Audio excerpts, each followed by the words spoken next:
মনোবীক্ষণ polyclinic, চিকিৎসার জগতে এক দশক। এখন এখানে সব বিষয়ে ডাক্তারবাবু একসাথে তলায়। ফোন করুন 7477999515 এই নম্বরে। বহরমপুরের মাঝদিয়া এলাকায় রেলগেটের ধার থেকে উদ্ধার মহিলার মৃতদেহ। মঙ্গলবার সকালে উদ্ধার হয় অজ্ঞাত পরিচয় মহিলার দেহ। মৃতদেহের পরিচয় জানার চেষ্টা চালাচ্ছে পুলিশ। আপনার আনন্দে আমাদের উদযাপন। বিয়ে হোক বা পার্টি, বহরমপুরে এবার luxury banquet hall at golden retreat. জেলায় একমাত্র পিলারলেস ব্যাংকোয়েট, আছে স্পা, সালন, ক্লাব মেম্বারশিপের সুযোগও। বহরমপুর শিল্প তালুকে গোল্ডেন রিট্রিট। সাত সকালে অজ্ঞাত পরিচয় এক মহিলার মৃতদেহ উদ্ধার ঘিরে চাঞ্চল্য বহরমপুরের মাঝদিয়া এলাকায়। জানা গেছে, মঙ্গলবার মাঝদিয়া এলাকায় রেলগেটের ধারে ওই মহিলার মৃতদেহ পড়ে থাকতে দেখেন স্থানীয় বাসিন্দারা। খবর পেয়ে ঘটনাস্থলে পৌঁছয় পুলিশ।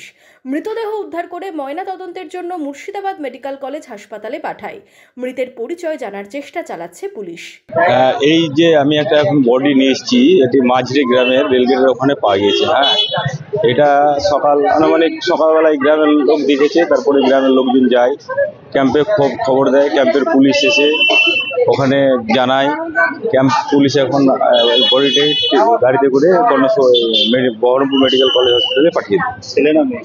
এই মেয়ে, আনুমানিক মোটামুটি 45 বছর বয়স হবে। এর কোনো খোঁজ খবর পাওয়া যায়নি এখনো। মহিলা। নাম ঠিকানা এখনো জানা যায়।